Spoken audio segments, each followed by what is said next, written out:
Okay, let's dive right into this explainer and unpack why 2026 feels like, well, an absolute AI gold rush. I mean, if you've been feeling like literally everyone suddenly discovered the exact same massive opportunity at the exact same time, trust me, you are not alone. It is kind of chaotic out there right now. Every software update, every startup pitch, every single headline suddenly has AI slapped on it. But to actually make sense of all this, we need to separate the durable, real-world value from the sheer noise. So before we map out the entire ecosystem, we have to ask ourselves a really fundamental question about how we view this massive rush of capital and attention. Are you buying the gold, or are you buying the shovel? Or hey, maybe you're buying the land or the maps.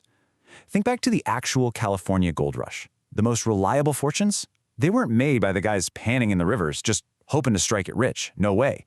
They were made by people like Levi Strauss selling durable work pants, or the local merchants selling pickaxes and tents.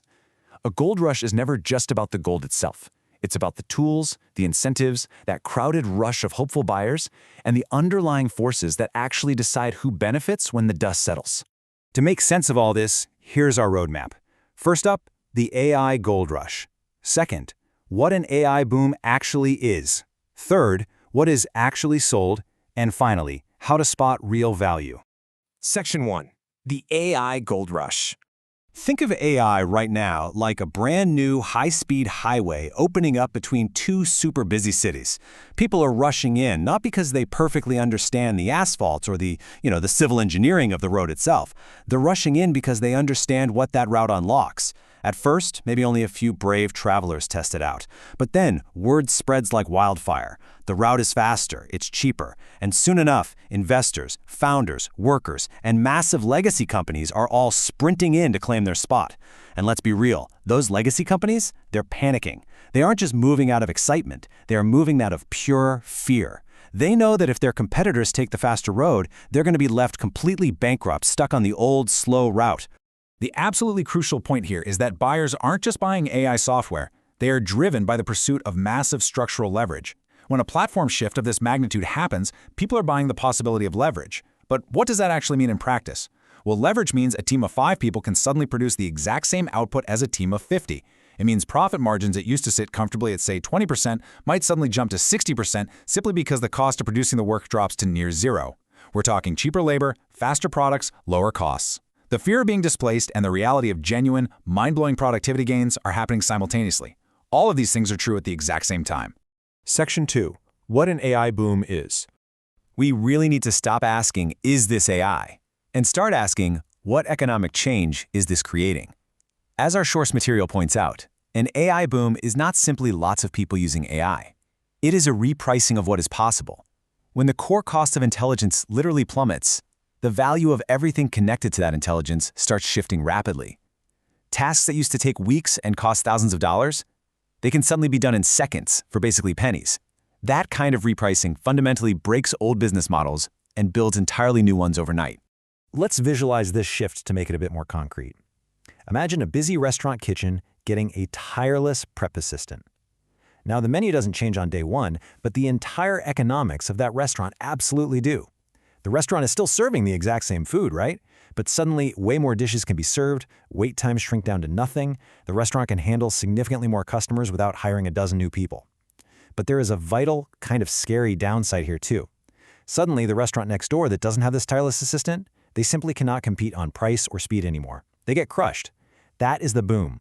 It is the forced, total reorganization of an entire industry. And that is exactly what AI is doing right now to the knowledge economy. But we have to be super careful here, because a true boom always mixes genuine operational progress with massive financial speculation.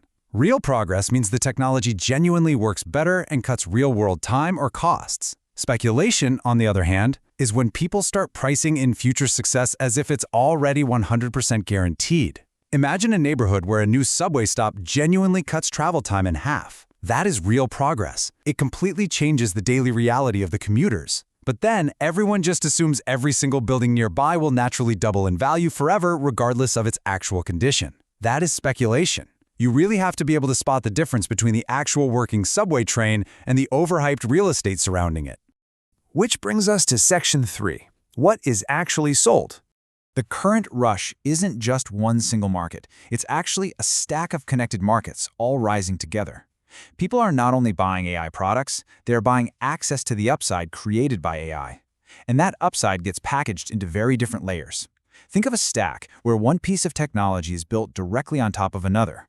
The core capability, the raw model itself, is sitting at the very bottom foundation. But as you move up the stack, you get into wrappers, workflows, distribution channels, data flywheels, and trust layers.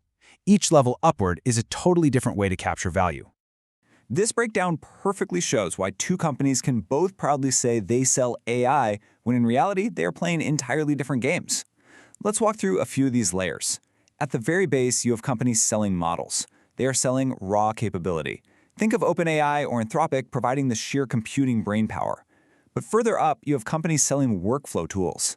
The buyer here isn't paying for the raw brainpower, they are paying for the time and coordination savings of having that brainpower integrated right into their daily email or spreadsheet. Then look at distribution. Some companies are simply selling access to users. Apple or Google have massive structural advantages just because they already own the phones in our pockets. And finally, look at data flywheels. This one is massive. Some companies sell a system where every single time a user prompts the AI learns and gets slightly smarter, automatically widening its competitive moat against rivals. The biggest winners aren't always the ones with the flashiest raw model. They're almost always the ones sitting at a strategic choke point, like a data flywheel or distribution. Section 4. How to spot real value. Keep this rapid-fire checklist handy. Seriously, frame these questions as your ultimate defense mechanism. Before you invest your time, your money, or even your career into a new tool, ask yourself, is it selling raw capability, simple convenience, or actual control over an ecosystem?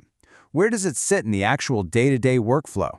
Does it create a compounding data flywheel, or is it just a neat little static feature that a bigger tech giant is just going to copy next week? And most importantly, who is truly capturing the value here? Is it the maker of the model, the person wrapping it in a nice interface, or the distributor?